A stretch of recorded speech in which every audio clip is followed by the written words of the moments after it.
Veritas Files here. You know, I've tried to do this video, I don't know, a couple of times before. Once when I actually had some kind of scenery to show you. But it just hasn't worked out, so you know, we'll see what we get here. Let me send a thank you out to a YouTuber who had me call in the other day. He had me call in for different purposes, but he made some nice comments and encouraged me to continue doing videos. And I just wanted to let him know that his comments were appreciated. He knows who he is. This video is really about what happens after collapse. We've talked a lot about collapse. We certainly haven't exhausted all the possibilities, the ways in which we need to prepare, both physically and mentally. But we don't talk much about what happens afterward. I'm not one who believes, like some, that 80% of the American population is going to die, as sort of an immediate result of collapse. I do believe it's possible that we'll lose somewhere between 30 and 100 million over the first 3 to 5 years.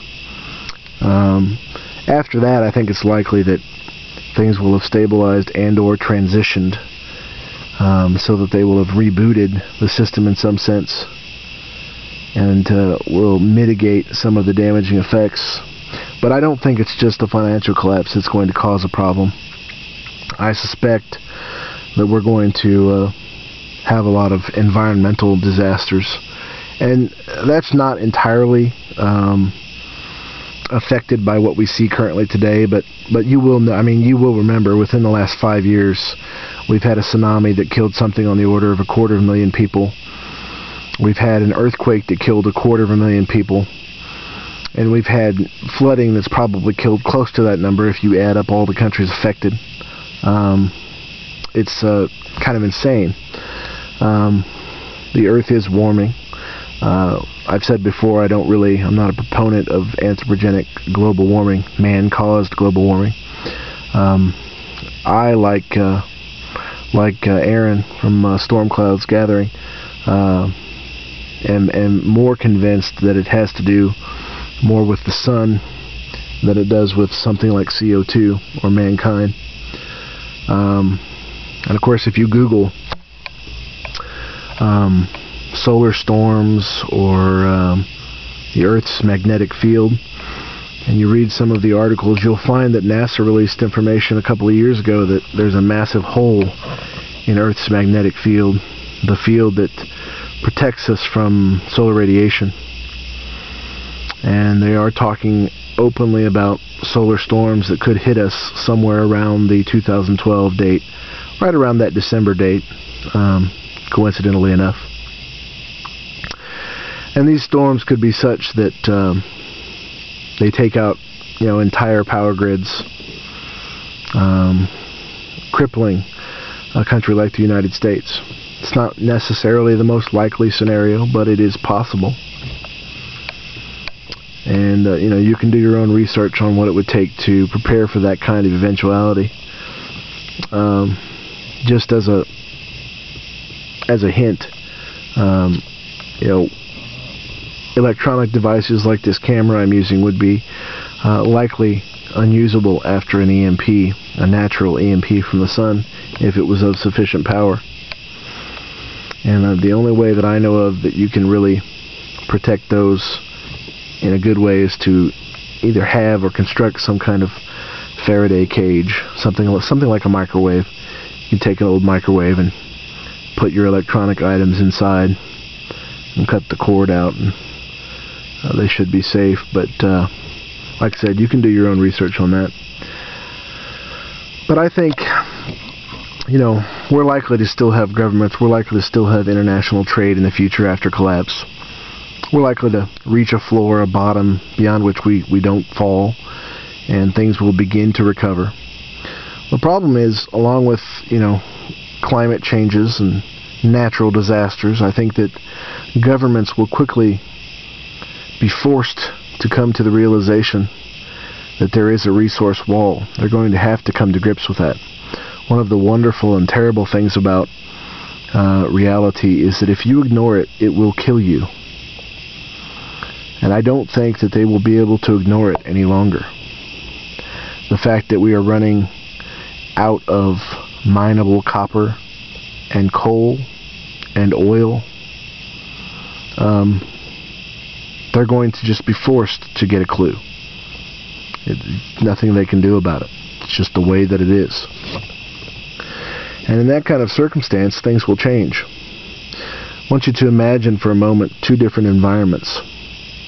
One environment is filled with lush plant life, fruit trees everywhere, animals that virtually beg to be eaten. Food and water is plentiful, right? Great environment. Almost perfect. Wonderful. The other environment's barren. It's hot, dry. Food's scarce. It's hard. Surviving there would be really, really hard. Let's say there's 10 or 20 people in each of those environments. What environment do you think would force those people to work together? And what environment do you think would allow those people to be virtually autonomous? If you said the harsh environment would force them to work together, and the lush environment would allow them to be autonomous, you're correct. That's sort of an obvious example, but I think it's instructive. It applies to our own circumstance after collapse. Governments are going to be forced to come to grips with reality, and that's going to affect their behavior toward the people. It's going to affect their willingness to allow you to be free, to enjoy the fruits of your labor. One of the reasons, and I've spoken of this before, but one of the reasons that they are going to go to a digital cash system is that it will prevent tax cheating. It will prevent lost revenue to the government. There won't be any way, at least no viable way, of paying people under the table. Everybody's not going to have gold and silver, because I think eventually the government will likely either regulate heavily or virtually entirely outlaw the holding of physical gold and silver with which you could pay under the table. They're going to want to control everything and everyone, because they're going to feel like they have to. Your freedom will represent your ability to use resources at a higher level than others. It will represent a danger to the group. And the tools of your freedom will be seen as a danger to the government, to the existence of the country.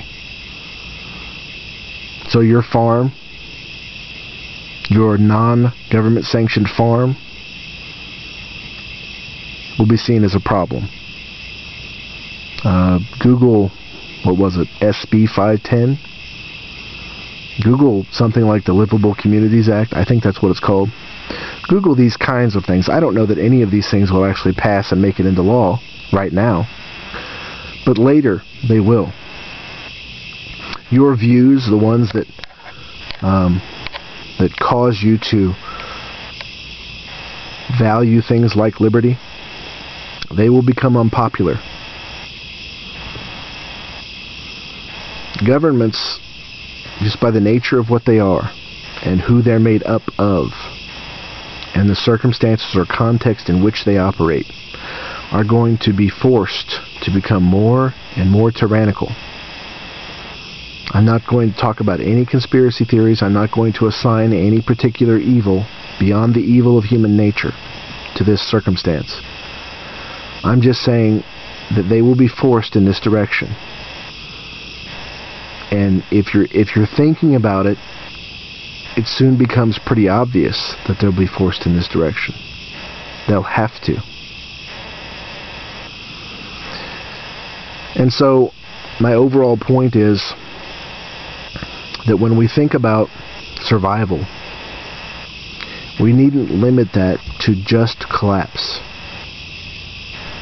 We need a broad or a broader view. What happens after collapse? What happens when we start to recover? What happens when my government starts to interfere seriously with my freedom? When they start to regulate or confiscate my tools of freedom? When they start to affect my livelihood, my health, my children's health, our ability to succeed, our ability to live a life of happiness, of freedom, of fulfillment? What happens? Do you give in? Do you hook yourself up to the government entirely so that you can't be separated and do whatever they say, no matter what it is? Because remember, if you've hooked yourself up and you are completely dependent upon them, if they go in a direction you don't like, you don't have a choice at that point. I suppose you can choose to die, but, again, that's your choice, but, good luck with that one. Just imagine your government transforming from something you could tolerate to whatever, the Nazis. Who knows? Are you really going to go along with it? I hope not. I hope that you're thinking ahead.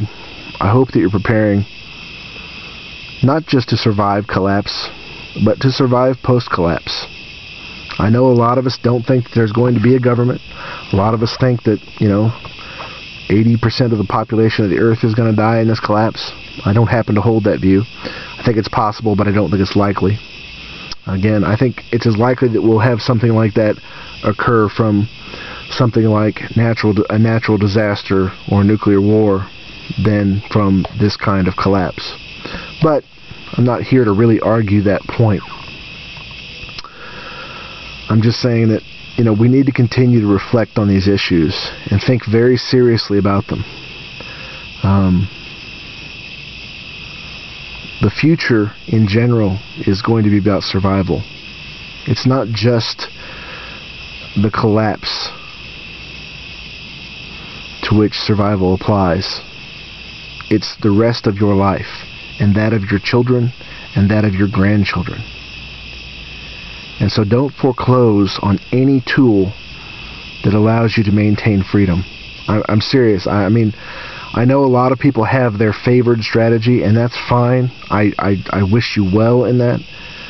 What I'm saying is don't foreclose on the other ideas that are out there. Seriously consider them.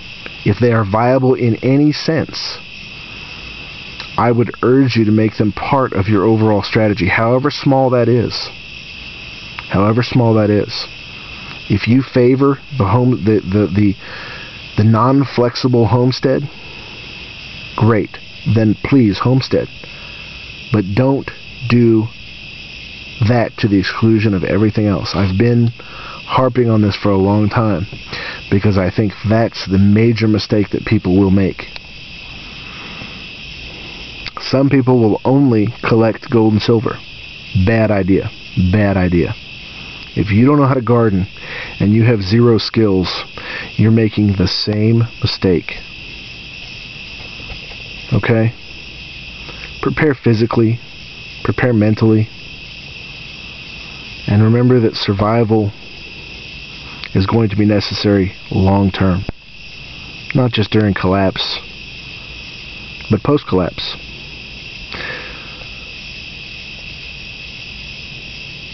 There were a few other things that I was going to cover, but since I don't have time, I think I'm just going to end it here. I really hope you guys will think about these issues, and I really hope that some people will choose to do videos in response and continue the conversation. If you think I'm wrong, let me know. I'd love to have a dialogue about this, a debate, whatever. Make comments, rate the video if you're going to be nice, and rate it thumbs up. I'm kidding. But I appreciate all the interaction, guys. And I'll talk to you later. Thanks.